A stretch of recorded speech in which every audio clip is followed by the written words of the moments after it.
The lights were already burning bright inside SoFi Stadium, but the atmosphere changed the moment Bruno Mars appeared beside Karol G. During her Viajando por el Mundo Tropitour run in Los Angeles, the two superstars shared the stage for a live performance of their collaboration. Still, turning an already massive night into a moment fans immediately began talking about.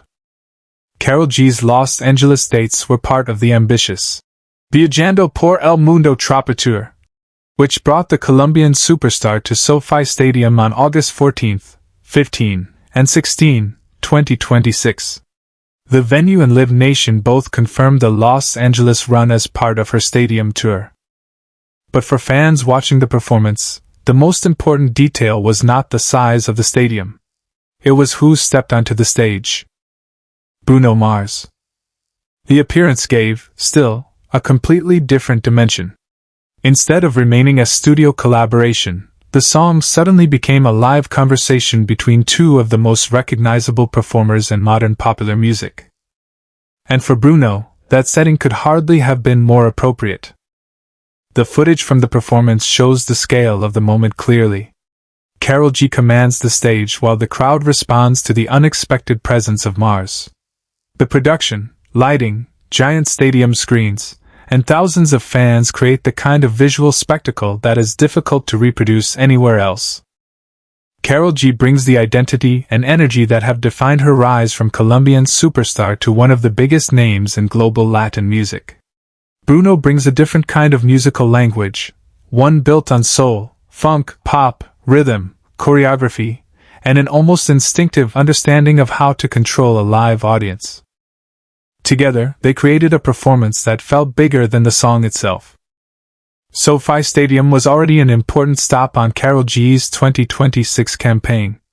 The venue describes her as a global superstar who has helped redefine Latin music, noting her Grammy win, multiple Latin Grammy Awards, more than 310 RA Platinum certifications in the United States, and more than 117 billion career streams. Her decision to bring, still, into that environment was therefore significant. The song was not being presented in a small club or an intimate promotional appearance. It was being performed inside one of Los Angeles's biggest stadiums, in front of an audience that had come specifically to experience Karol G's world. Then Bruno entered that world. That is where the story becomes especially interesting. Bruno Mars has spent much of his career proving that recorded music is only one part of his identity. His reputation has always been closely connected to the stage.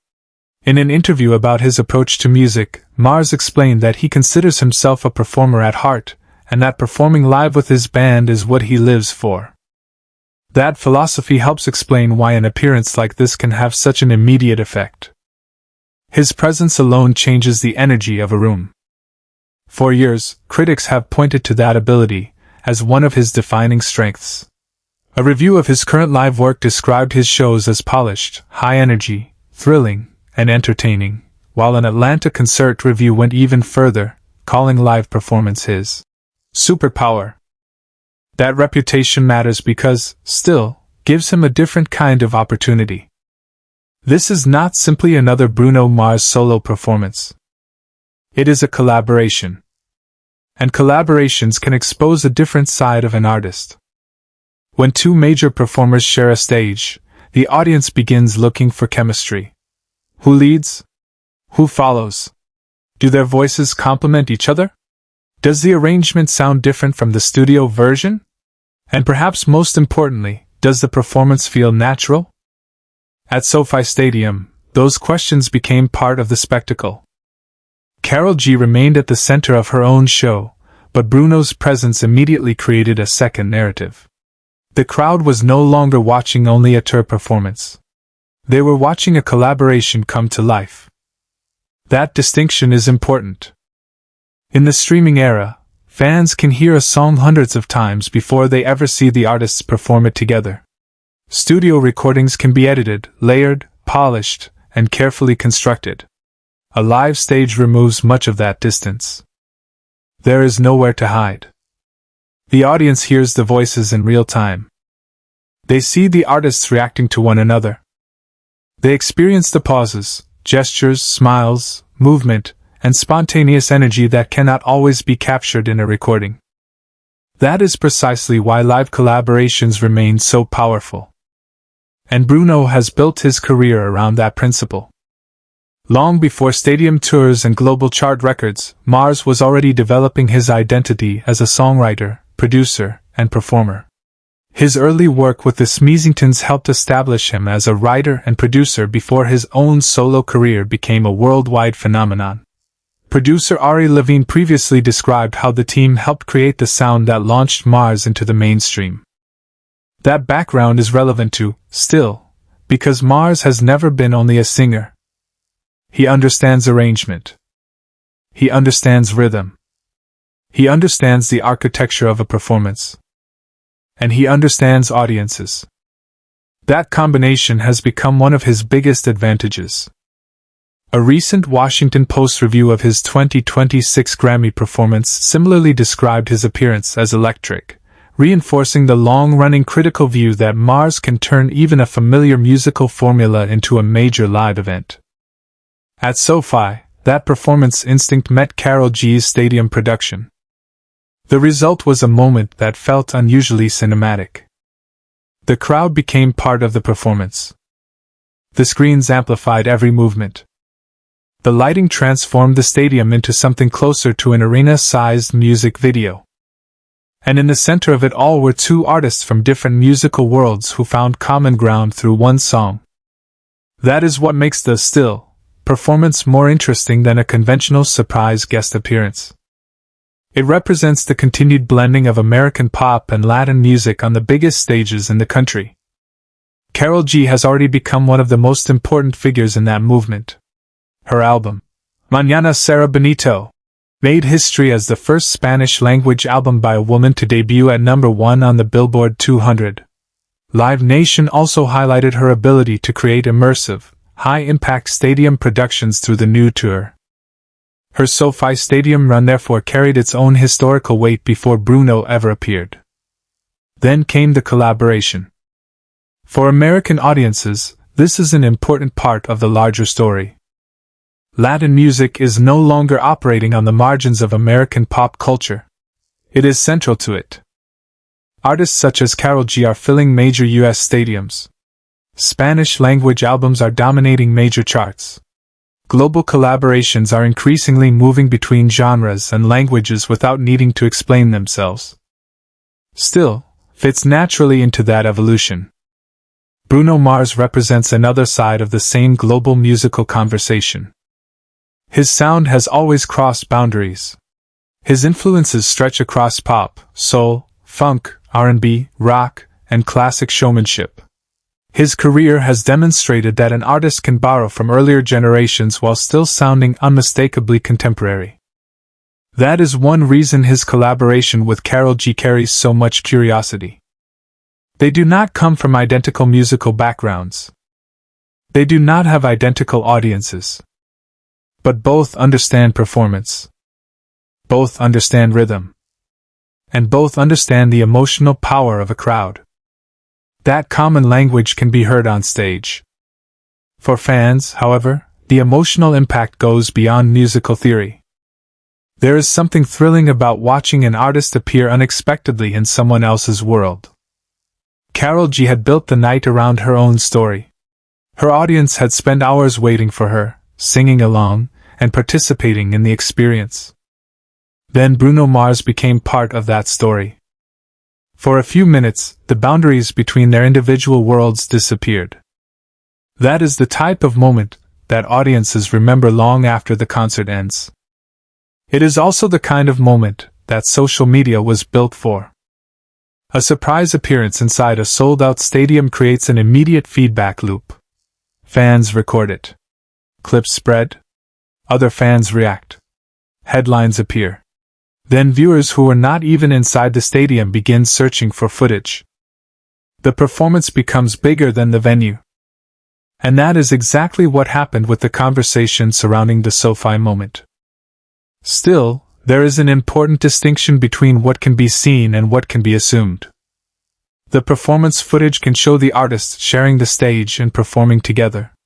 Official tour listings confirm Karol G's SoFi Stadium dates, but claims about the exact circumstances behind the appearance, such as whether it was formally announced beforehand or whether it was completely unplanned, should not be presented as fact without direct confirmation from the artists or their teams.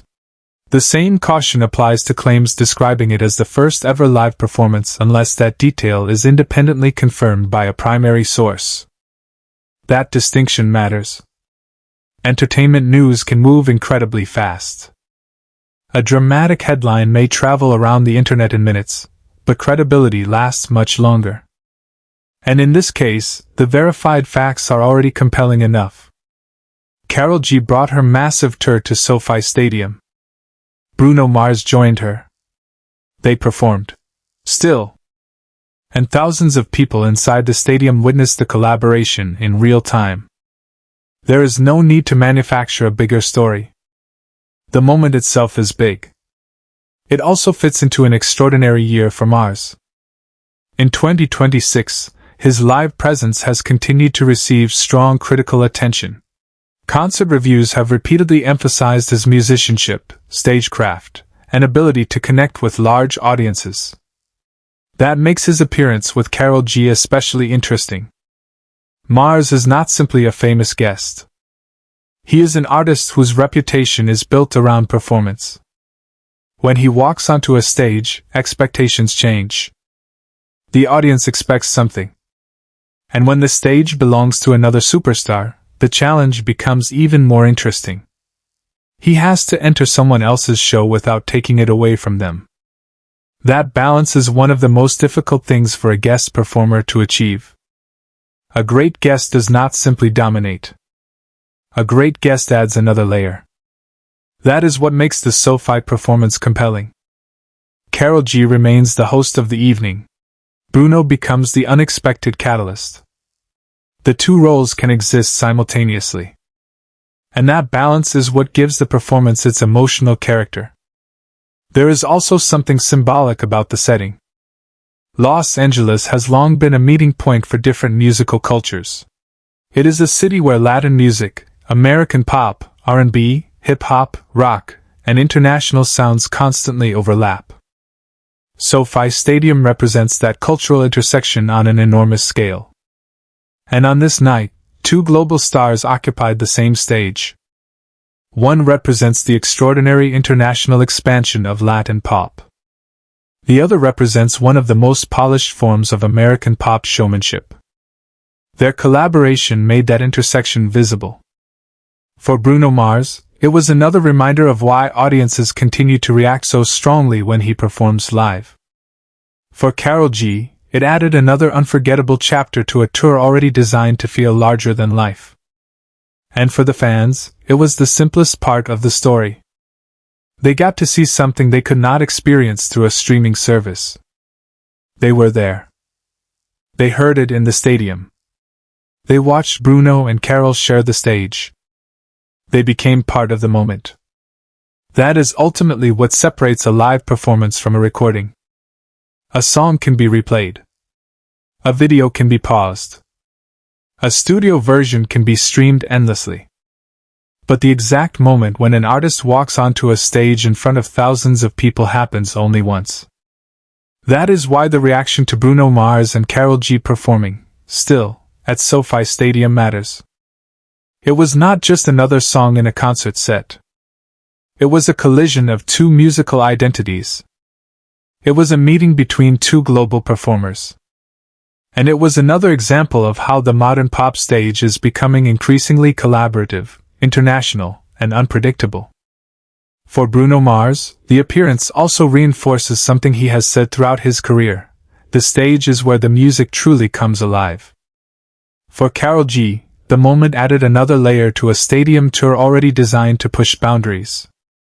And for everyone watching from the stands, or later through a phone screen, the question is no longer simply whether, still, works as a collaboration. The real question is what happens next. Because once two artists with this level of global reach discover what their chemistry can create in front of a stadium audience, fans naturally begin wondering whether this was a one-night moment or the beginning of something bigger. That answer belongs to Karol G and Bruno Mars. But one thing is already clear. At SoFi Stadium, still, stopped being just a recorded collaboration. For one unforgettable live moment, it became an experience. And that may be the part fans remember most.